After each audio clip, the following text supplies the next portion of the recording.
Hello, I think it's live. I'm just gonna make sure it works before I really do too much.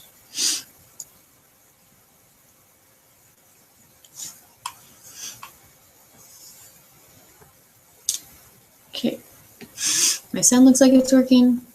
I don't have any viewers yet, so that kind of tells me I need to wait a little longer. Ah, here we go.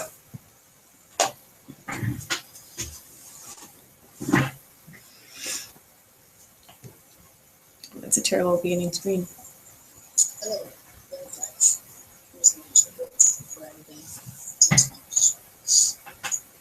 Hello, oh, I'm fuzzy. Oh, there we go. Okay.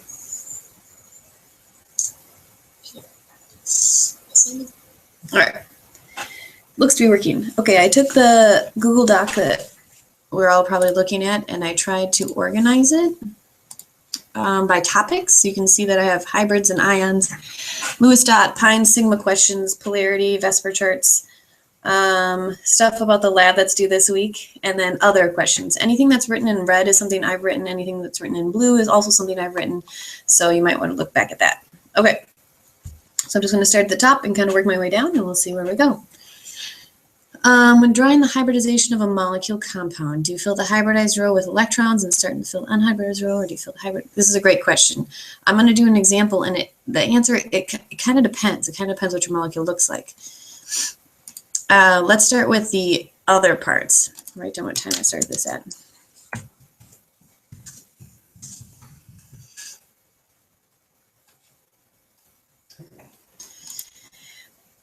So how do you know when something needs to be hybridized? The answer to that one would be anything that is a covalent bond, anything that has a center atom has to be hybridized. So when you deal with covalent bonds are where you share electrons when you make two dots and you draw and connect the lines. So that would be a covalent bond. And I know that I need to hybridize anything that's in the middle. Let me pick my other screen here. Whoop. That's not the screen I want. I'll try and screen share with you. Okay. Okay. So anytime that you've got some sort of like carbon in the middle, anytime you pick a VSEPR structure, it has to be hybridized. And you're only going to hybridize the center guy. So you're not going to ever hybridize the outer parts because they've got orbitals that can overlap. So they don't need to really hybridize. They've got their spots. If they need to hybridize, they will, but we don't usually ever draw the hybridization for anything but the center guy. So the answer to when do you hybridize, when do you not, it'll be a covalent compound, or in other words, something that's molecular. Molecular means it has all nonmetals. So if you have all nonmetals and you have a center guy, which means you're going to use a VSEPR structure, it has to hybridize. The reason we can make VSEPR structures is because they hybridize. We couldn't possibly have VSEPR structures, which is making 6 things coming off of the center atom or 5 things coming off the center atom or tetrahedral or anything like that. We can't do that unless they hybridize their orbitals. There's the answer to that one. Okay, I'm going to go to my screen and find the next question. Can you review how to make an alpha regular and hybrid? Yep, and then they want to do double bond too. Okay, and then I'll try and do the last one too. Okay.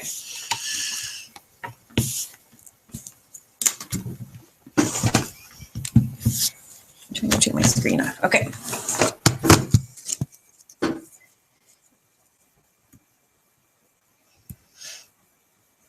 Okay. So let's go to a new one.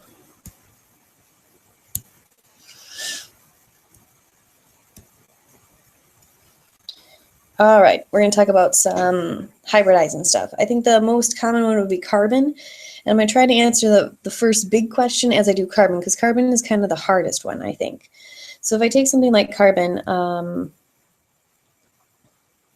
of going to do an easy one like methane. This is called methane. First thing you need is you need a Lewis dot structure. That's a must. And then we can start drawing the Aufbau diagram. So if we look at carbon, carbon goes 1s2, 2s2, 2p. I should really have a periodic table out. There we go. 2p2. Okay, so I really just want to look at his most outer energy level, and his outer energy level is the second energy level. So that's the one I'm going to be looking at. So I'm going to draw the off-bow diagram for that when he's regular. This would be his 2s. This would be his 2p. Just to kind of recap, p has 3 lines because it has 3 orbitals. It has 3 orbitals because it has 3 shapes. And I know it has 3 shapes because if you look at the periodic table, it has a total of 6 valence electrons that can live in the p orbitals. So 6 divided by 2 gets me 3. That's how I know I need 3 lines. Okay, so I've got 2 in the s, 1, 2, and 2 in the p, 1, 2. Now what I'm going to do is I'm going to hybridize these because this is normal carbon, and I'm going to go to hybridized carbon because this is normal carbon. So in order to do that, I've got to have my Lewis-Dot structure, which I have, and then I have to decide what hybridization is this. Well, I can see from my picture I've got 1, 2, 3, 4 domains, and the only way to have 4 domains is if it's sp3 hybrid. 1s, 3 p's, if you add up those, it equals 4. 4 regions, 4 domains. So when I hybridize it, I'm going to take an s and 3 p's. S, p3.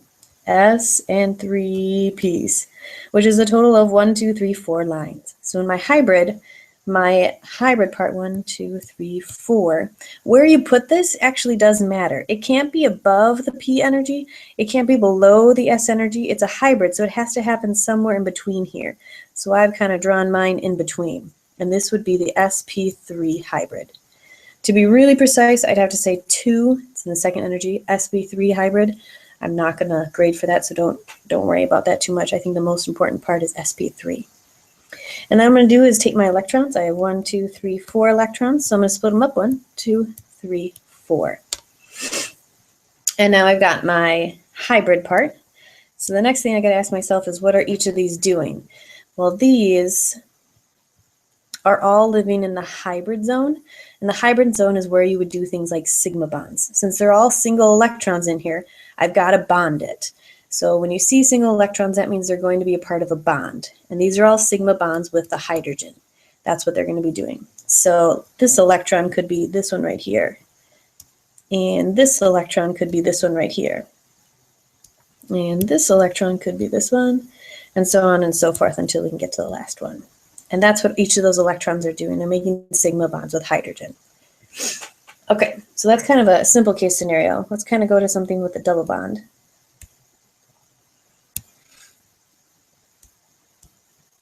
Okay. Something with a double bond. We'll go to a carbon. That's an easy thing to do, a double bond too. We'll put some hydrogens on here for the heck of it. Maybe a bromine, why not, and a fluorine. Okay.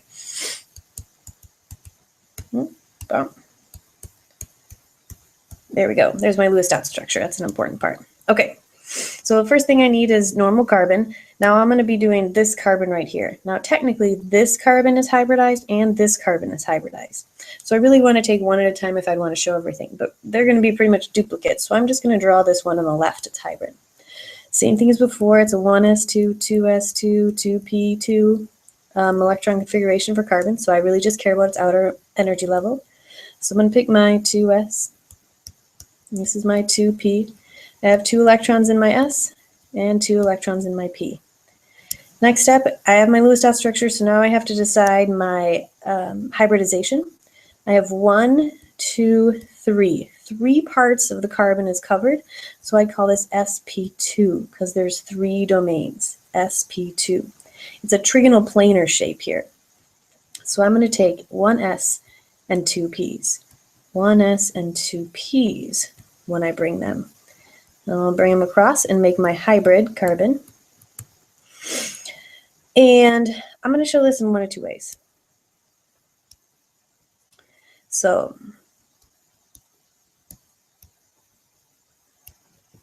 because I want to try to answer this very first question. The very first question on the Google form was how do you know when to distribute the electrons to the unhybridized zone? How do you know when to distribute electrons just on the bottom zone? And it really depends on your structure. So let me try and show it to you that way. Okay, so either way I need sp2, which means I need 3 lines, 1, 2, 3, sp2. And then this top line right here is an unhybridized p. I'm going to put him right here. P, he's unhybridized.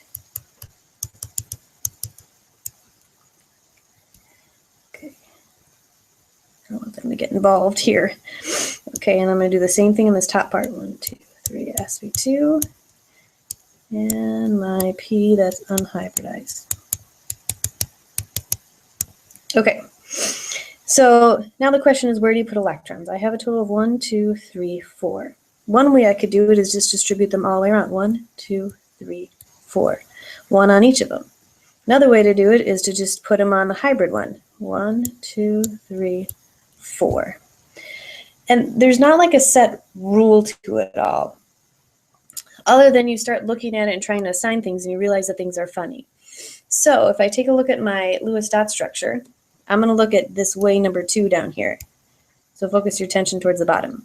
If I look at the bottom part, I can see that I've got a sigma bond with F, sigma bond with Br, and a sigma bond with carbon, which means I need 3 hybridized zones. I've got that 3 hybridized zones. These are all sigma bonds. Sigma bonds can only happen in the hybrid area. And it just depends who it's hybrid with. This electron might be the hybrid with the bromine. This electron is the hybrid with the fluorine, this one here. And this one is the hybrid sigma bond with the carbon. That's what those electrons are doing. And then my top spot here, this is the only spot where you can do pi bonds. Pi bonds can only happen in the unhybridized zone. Pi bonds is what this second bond is. A pi bond has to be the double bond or the triple bond. So this is my pi bond with carbon.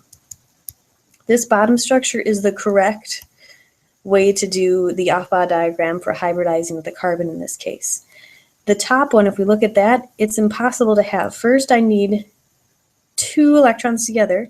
That have to be a lone pair or a coordinate covalent bond. I don't have that here. I also noticed in my picture I've got a pi bond, but I've got no electron up here to make a pi bond with. In order to make a bond, you have to have at least 1 electron up in there, and I've got no electron in there, so it can't make a pi bond. So that tells me right off that this is not the best structure. Okay, so to answer that person's for the questions for the top one, there's not a set rule that I can give you, but you should be able to distribute the electrons and see which way you want to go. I'm sorry if that's not the best answer, but it's the best one I could do. Let me go back to my other screen and see what I haven't answered yet. Okay. I think I've answered all the hybrid questions on there. If you don't think I have and you want to ask something else with that, certainly go for it. I will take it.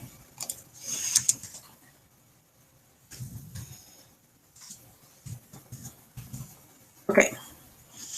I'm on to the next one, ions. Can you see my screen? I gotta see what you're looking at. Bum, bum. Okay, I think you're seeing me now. Oh, that's that part. Nope.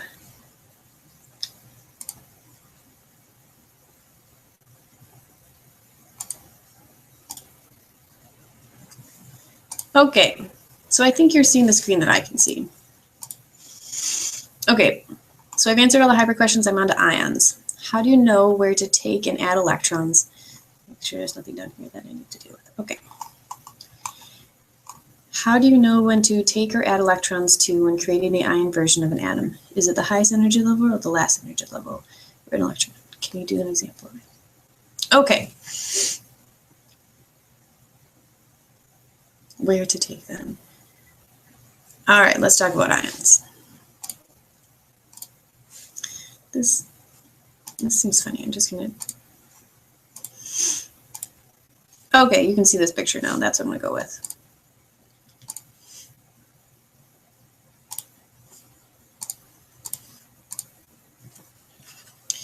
So how do you know where to take electrons from and when to take electrons and all that kind of stuff about ions? Okay, so we'll kind of deal with an easy case scenario like magnesium. So I'm going to write his electron configuration for magnesium. He's a 1s2, 2s2, 2p6, 3s2. That's how he ends in. Now he's a metal. So as a metal, metals will always lose electrons. I know that metals will lose electrons because they hate electrons. They have a very low electronegativity, so they don't want to keep their electrons, so they'll lose them. If you lose them, you have more protons than electrons, so you're going to have a positive charge. That's why we know magnesium, because magnesium 2+. Now, many of you are relying on your periodic table and those charges at the top of the columns. Remember on the test that you have to use my periodic table, and it doesn't have any notes on it. So it doesn't say that the alkali metals are worth +1 and the alkaline earth metals are worth +2. So you'll have to know those parts. Okay, that's just a side note. Now looking at magnesium, if he's magnesium 2+, that means he loses 2 electrons to make that happen. And the reason he's going to do that is because he wants a full octet. So he's going to take this outermost energy level, and he's going to lose these electrons. So as an ion, his electron configuration is now 1s2, 2s2, 2p6, which we know to be equivalent to neon. Now this doesn't mean he's neon. It means his electron configuration is neon. It means he has a full octet. Here's his full octet. I would call him octet happy. He's got everything he wants, the full octet. He wants the full outer energy level, which he has, as magnesium 2+. And that's the whole reason anything would want to make an ion, because they want to have the full octet. They want to be like a noble gas. Okay, so that's an easy case scenario. So I think this person is more asking about like a tougher case. Let's take,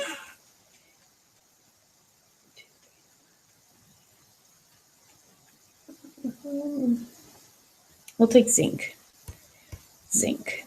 His electron configuration is 1s2, 2s2, 2p6, 3s2, 3p6, 4s2, 3d, 10. Okay, so the part that really matters, we can take all of this and put it together and call it argon. So his shorthand would be argon 4s2, 3d10. Now taking a look at zinc, if you take a look at the back of your periodic table, zinc will lose 2 electrons. And he will become zinc 2+. I know he lost 2 electrons because on the back it says zinc 2+. And the only way to be positive is to lose electrons. So he's going to lose 2 electrons. And the where he's going to lose them is he's not going to be able to become a noble gas. In order to become a noble gas, he's going to have to lose all 10 of these and 2 of these. That's not going to be possible. So he's got to do the best he can. And the best he can would be to lose these 2 electrons. Why is it not? There we go. These 2 electrons. As an ion, he's going to become argon 3d10. You can see there he's got a couple things going for him. One, he takes out his outer energy level. So that's pretty great. And 2, he now has a complete filled energy level of the 3rd energy level. So he's got some good things going. Is he a noble gas? No, he's not, because if he was a noble gas, what's going on? If he was a noble gas, he would be actually argon. This is erasing on me. Bah. All right. If he was a noble gas, he would actually be argon, but he's not. My pen is just funny, so I'm just going to stop with that. But he's actually not. So he did the best he could, and it's not perfect, and that's the way it is. Now you can see there that ideally he took out his outer energy level. That's the easiest to take out. It's the farthest electrons that are, it's the electrons that are farthest from the nucleus. So yes, these would be the ones that I want to take out. The outer energy level. Trying to think of a different case here.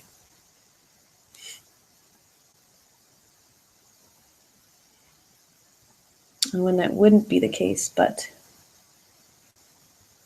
I can't think of a time that it would.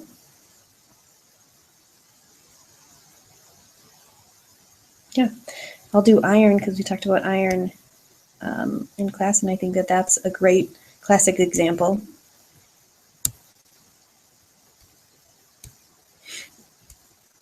Okay, so if we go to iron, iron could be an iron 2+, or it could be iron 3+. So if we look at iron's electron configuration like it's shorthand, iron goes argon, 4s2, 3d6.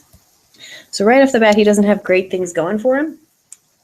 I can see that because his 3d6 has, it's not really a half filled, it's not a full filled, it's just kind of a weird filled energy level. To be fully filled, it'd have 10 electrons in the d orbital, or it could be completely empty, it's not that, or to be half filled, it'd need 5. But it's none of that. So that's not the most stable way to go. Iron itself is not a stable element. He wants to be like a noble gas. Now, in order to be a noble gas, he'd have to lose 8 electrons to be technically octet happy. We know that that's impossible. You're not going to be able to lose all 8 electrons because every time you lose an electron, the protons will hold you even tighter. So that's not going to happen. Okay, so he's going to have to do something, and the best thing he can do is be iron 2 plus or iron 3 plus. So as iron 2 plus, he has to lose 2 electrons. The easiest electrons to lose might be this 4th energy level because it's so far out, but it's not going to be the ones that it actually loses. So if he just lost those 4s electrons, he'd be argon 3d6. Well, once again, he's in the same situation of he doesn't have a full energy level. He is kind of like half filled, but not even half filled. It's just all kind of wompy. What he's trying to do is trying to half fill his electrons in some way because then the electrons aren't interacting with each other. So this isn't the way to go. So what he could do, trying to be close to argon, is he's going to go 4s1, 3d5. He lost 1 electron from the s orbital and 1 electron from the d orbital. That's going to be the best way to go because there he's got 1 electron in the 4s. Notice there's no other electron there to kind of like mess with them. You can't repel each other if there's not another electron in your orbital. And 3d5 means there's just 1 electron in each of those orbitals also, which makes it pretty stable. This is the way iron 2 plus will go. Now, if you're iron 3 plus, that means you've got to take this same situation and lose another electron. Well, here, the electron you're going to lose is this 4s electron, because it is the outermost electron. That also leaves me with these 5, which is a half-filled d orbital, and that's a much more stable way to go. So when you're picking what electrons to take care of, you want to try to have it a full orbitals, empty orbitals, or half-filled orbitals. Do the best you can. And if you could have it both ways, and it doesn't matter which one you take an outer energy level. Okay.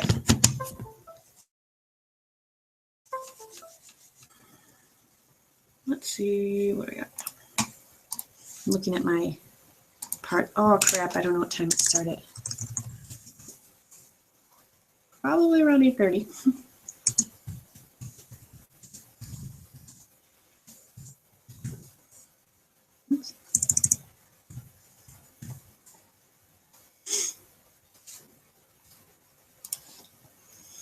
When drawing Lewis dot structures, how do you know to use coordinate covalent bonds?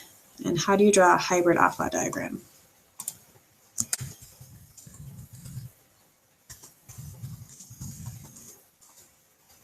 Okay.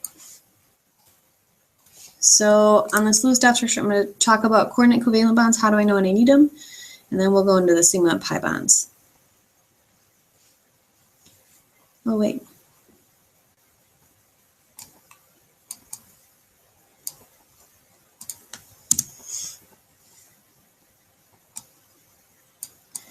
We're going to answer all of these up here.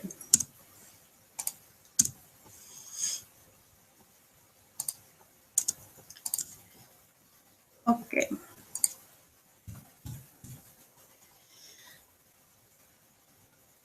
Okay, how do you know when to name ionic, covalent, coordinate covalent, polyatomic?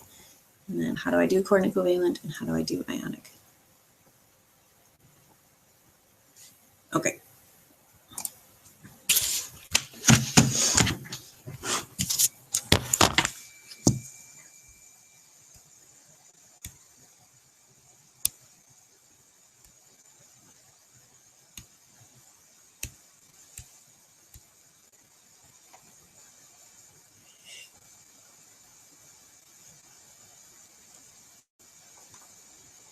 Okay, so these ones are talking about, oh, we got that.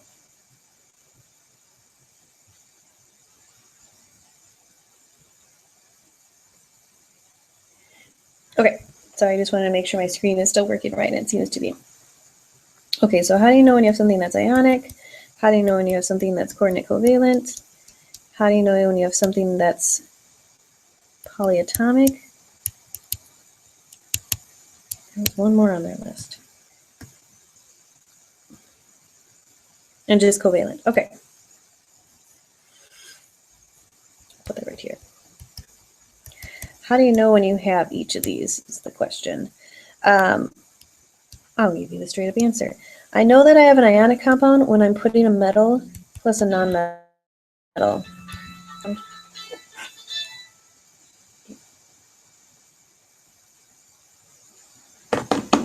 Okay, so when I have a metal plus a non-metal, your metals are on the left side of the periodic table, and it's most of the periodic table, and a non-metal is that little part on the right side of the column, right side of the periodic table. So that's how I know I have ionic.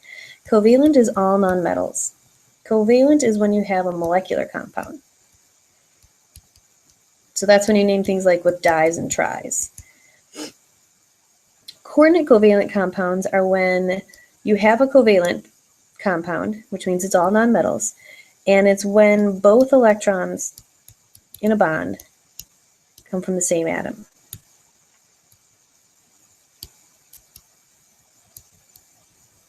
And I'll show that in a second. Polyatomic ions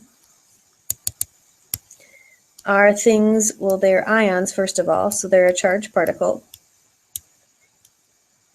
But they're a polyatomic ion, which means they're actually covalently bonded atoms that have a charge. Okay, so I'm going to kind of show all three of these because I think that'll cover all the questions. Okay, so we'll start with ionic compounds. The person asked, like, when do you put in brackets, when do you not? I'll pick, I don't know, aluminum sulfide. Aluminum sulfide is a 3, 2. Nope, that's not right. Where's my eraser? Got it backwards. This is 2, this is 3. Okay, because aluminum is a 3+, and the sulfur is a 2-. So I needed to make sure to balance the charges with a 6. 6+ and 6-. That means 6 electrons were lost and 6 electrons were gained. All right. So if I were to draw this compound, I need to have 2 aluminums and 3 sulfurs. I'm just going to take over these boxes here because I need more space. Okay, so my aluminum is aluminum 3+, which means it did have these 3 valence electrons, but because it's a 3+, that means it lost those 3 electrons. So in its outer energy level, which is what we show in Lewis dot structures, it doesn't have any valence electrons. It's completely void of its electrons. That's what makes it octet happy and stable. I don't have to put any brackets around it because the brackets are really like holding in the electrons. Sulfur, in the other case, comes with 6 valence electrons. And he is a 2-, which means he gains 2 electrons.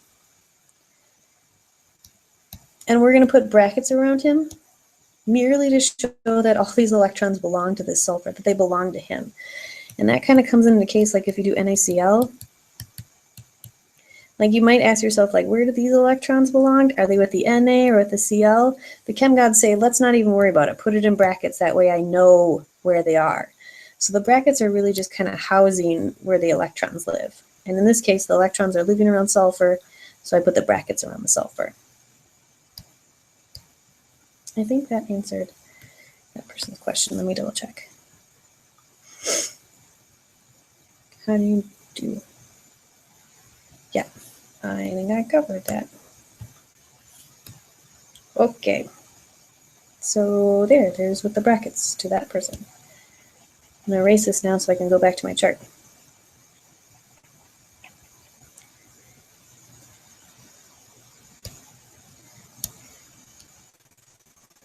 Whoa, that's not good.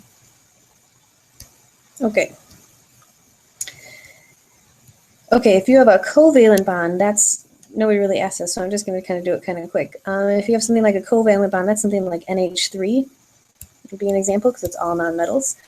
N comes with 3 valence electrons, and those 3 valence electrons will hybridize to make these covalent bonds. So covalent bonds are these sharing electrons kind of bonds. That's when there's an electron from hydrogen, that's his, and then there's an electron from nitrogen, that's his. and they happen to live in this bond. So both electrons are living in that bond. They are sharing electrons, and that's a covalent bond. That brings me over here to my polyatomic ions. If I draw NH4, 1 plus, ammonium, I can see my hydrogens are attached, but this hydrogen up here will lose his outer electron, and he'll lose his outer electron because it's a 1 plus. Now 1 plus means you lost an electron. Between the two, hydrogen and nitrogen is more electronegative. He loves electrons more, which means he's going to keep all the electrons, and hydrogen will have to lose his. So that means that I'm going to have to connect it with a coordinate covalent bond. I'll have to circle these two electrons and push it upwards.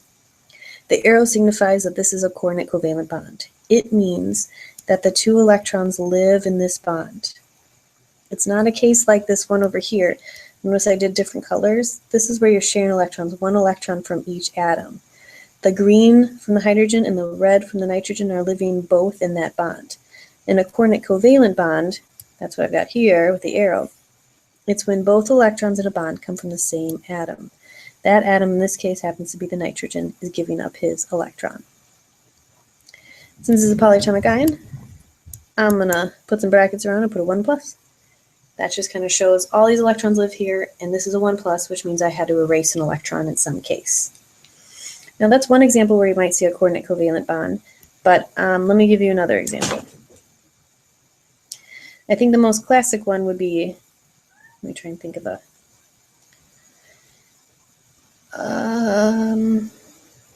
SOH2. That's a weird combo, but let's go for it. Yep.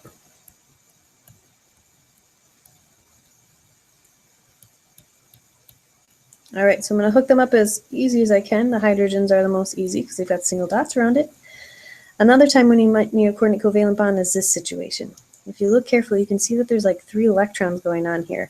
How do you make a bond with that? I mean, you can't connect these 2 dots like this because that means you just divorced them. And I know that that's possible. You can divorce electrons, and that happens to make hybrids, but you try not to. How can you connect them without doing that? That's when you want to think about the coordinate covalent bond. So let's bring it back. So in this case, I'm going to circle the dots, push it over, take over that electron spot, and push it to the side. This is a coordinate covalent bond. I can see both electrons in the bond come from the sulfur, and they're sharing electrons. I knew I had to do that because I had a 3-dot situation, and I had to connect them somehow. So that's another surefire sign that you're going to need coordinate covalent. Okay. I think I got all of those answered. Moving on.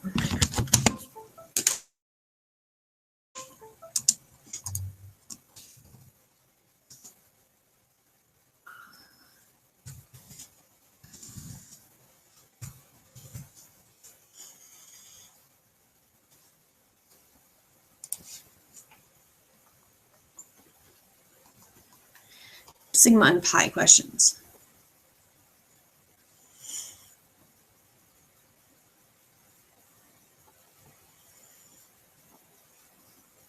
Okay. I gotta show you my screen.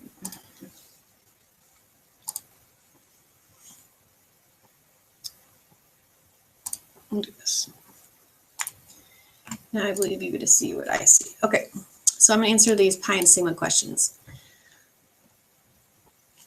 Let's kind of look up a random structure.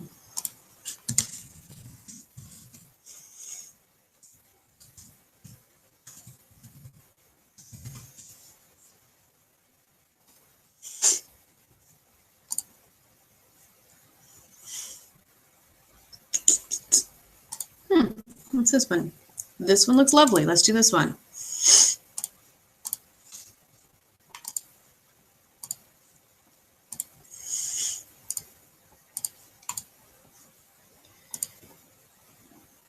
Can I paste it? No? Yeah. Oh, that stinks. We'll just have to do it this way.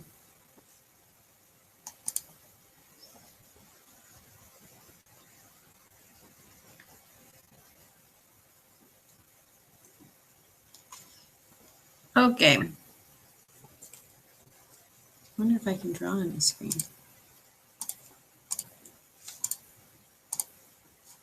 I hate it when they do that, right? All right. Well, I'll do the very best I can. So when I'm looking for sigma bonds are any of the single bonds. So they're any of these that you can see between the C and the H's, or the N and the C. Any single bond is a sigma bond. If I look at a pi bond, that's a double bond situation. And a pi bond with a double bond is when, when you deal with the double bond, the first bond that you make is the sigma bond. The second bond that you make is the pi bond. That answers that question. What else do I need? How to identify them? So you're going to have pi bonds whenever you've got a double bond or a triple bond. And when you're counting them, do pi bonds count as one sigma bond? Well, the first bond you made is called the sigma bond. The second bond you make is called the pi bond. So together they make a double bond, one being a sigma bond and one being a pi bond. How do you determine how many valence electrons are used to make pi or sigma bonds? Every bond has 2 electrons in it. Every bond has 2 electrons in it. So if I count a bond, that's 1, 2, 3, 4, 5, 6, 7, 8. There would be 8 valence electrons right there. I'm going to try to get like a different image here so we can actually write on it.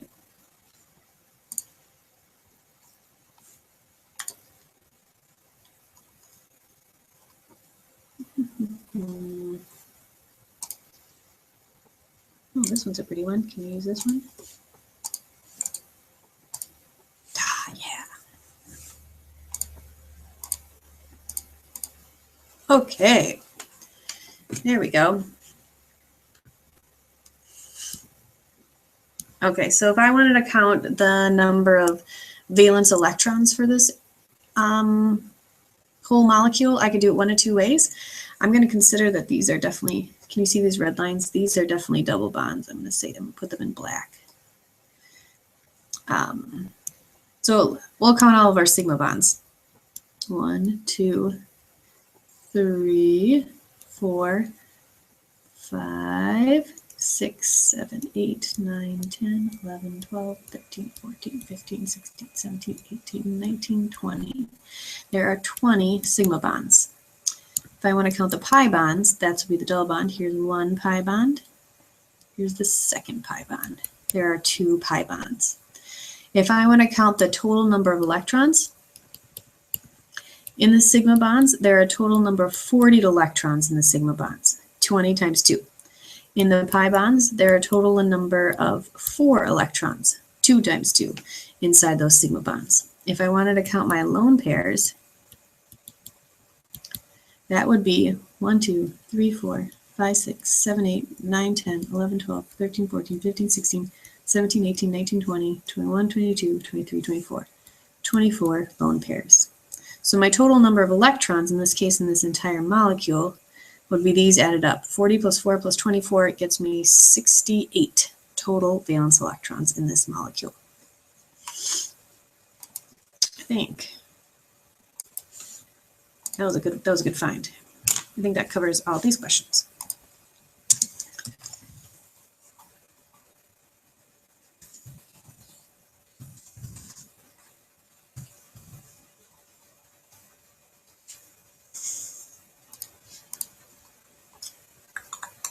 Polarity. Would 0.4 be nonpolar or polar? It has to be greater than 0.4, so 0.4 is nonpolar.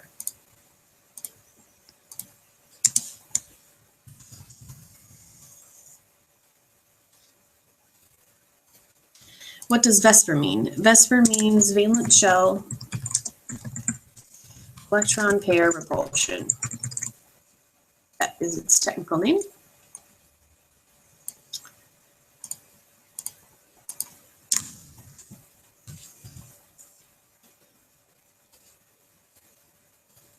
What is the importance of the bond angle? The bond angle can help you to visualize what the molecule looks like. It does help also in polar structures to decide if it's polar or nonpolar. So let's see here. I want to be able to try and help you guys out with these bottom questions. You can see that the questions that are below this VSEPR section is all about this exact questions that are on this lab that is due for you on Monday, Tuesday.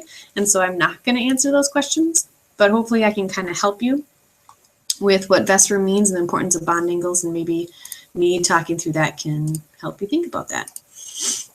Okay, we'll see how that goes.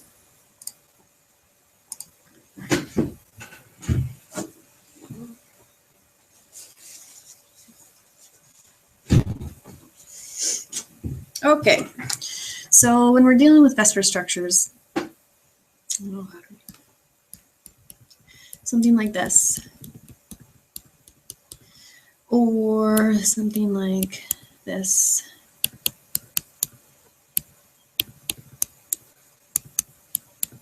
Something like this. Or even something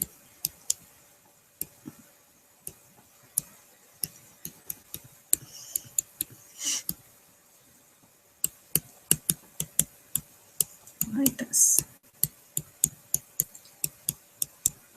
Okay, so when I'm deciding VSEPR structures, I count number of domains. There's 1, 2, 3, 4 domains here, and that's why I have a tetrahedral shape. VSEPR structures are made because the valence shell electrons, that's these electrons in the carbon, are trying to be as far away from each other as possible. Looking at this screen here, it looks like they're 90 degrees away from each other, but that's only in 2D. In 3D, we know that we can kind of warp things to go in and out of the page, and that's what creates 109.5 degrees. So we can see they're actually farther away than they need to be. The whole point of VSEPR structures is to get electrons away from each other. They hate being by each other. So in the 3D structure, how could they possibly get away from each other as farthest as they can? VSEPR structures is what makes that possible. So looking down here, these kind of look like 90 degrees. But we know in reality, when we go 3D, these electrons kind of push things tighter, and we actually get to 107.3 degrees, which is as far away as these electrons that are living in these nitrogens can get from each other.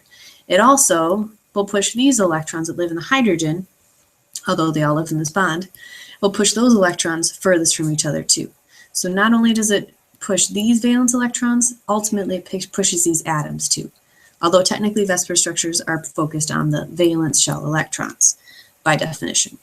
So if you look at this molecule here, it's not actually a molecule. There is no VSEPR structure. It's an ionic compound.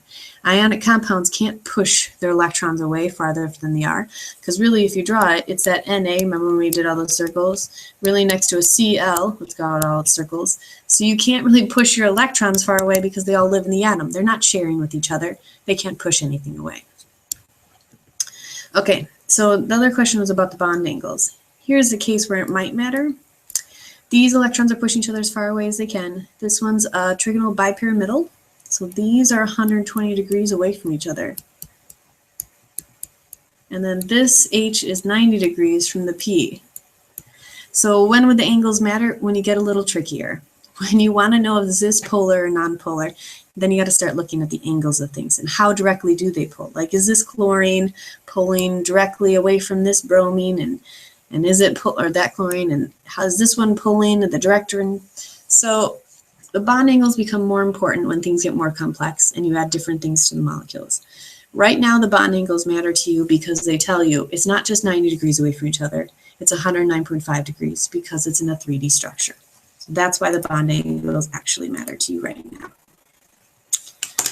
Okay, well, I hope I helped. 9:01. Moving on to the other questions. Do you have answers to the review worksheet? To this person, can you tell me what you're looking for? Are you talking about that lab that's due tomorrow? That's this lab. So if you're looking for the answers to this, I don't have answer to that because I'm grading it based on a rubric. I do believe I posted the rubric. It is right here. I will double check that it's on my website before I do anything drastic, but it's basically, I'm grading you on correctness. Did you get them right? Did you get them wrong? Based on all the stuff that is there. Okay.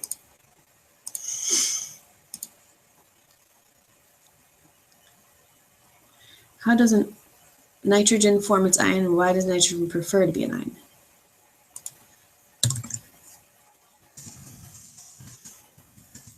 And the last question is, do we get a VSEPR chart? Yes, except it does not have the hybrid column.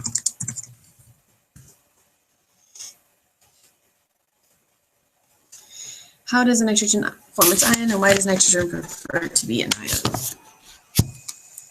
That is the last question. Oh, we'll go here.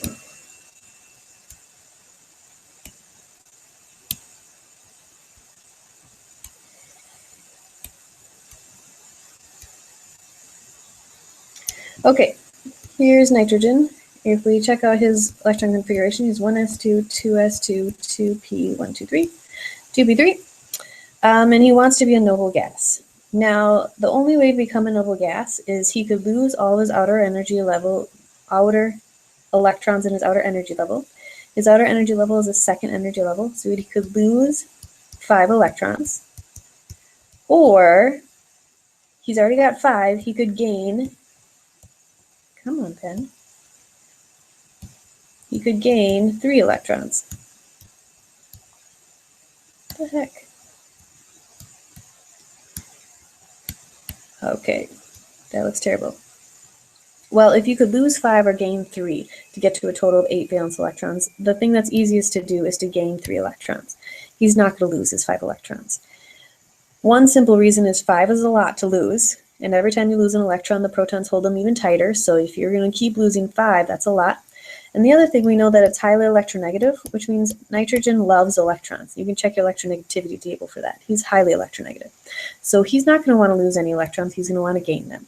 And when he gains them, now he becomes N3-. And the reason for that is before he's number 7, so that means he has 7 protons and 7 electrons. But now he still has 7 protons because he's still nitrogen, but he has 10 electrons. If you have 10 negative things and 7 positive things, you're going to have a 3- charge. And his electron configuration now, 2p6, I'm going to gain those 3 electrons in the outer energy level. And that makes him now equal to neon. Neon being 10 electrons. So he's not exactly neon, but he is in the electron configuration of neon. So nitrogen would love to do that because he's just like a noble gas, which means he's got a full octet. And all atoms are happy when they have a full octet. The only reason atoms make any kind of bonds, covalent or ionic, is because they want octet.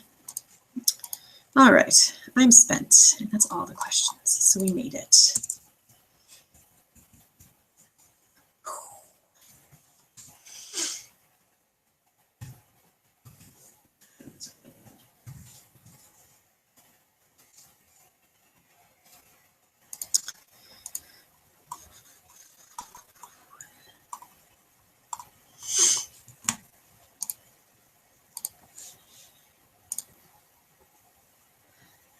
Oh, there you have it. I'm going to check my email because I got a lot of emails. Nope, they're all from Etnire. Lovely. Okay, well, that I believe is the end of our show. It's 9:05. I don't see any other questions on there. I said I'd go till 9 o'clock. I did feel successful. I hope you feel successful. Any other questions, I guess you'll have to shoot me an email and I'll try to get back to them in the morning. And yeah, good luck on your test. You'll rock it. Okay, go to sleep. Good night.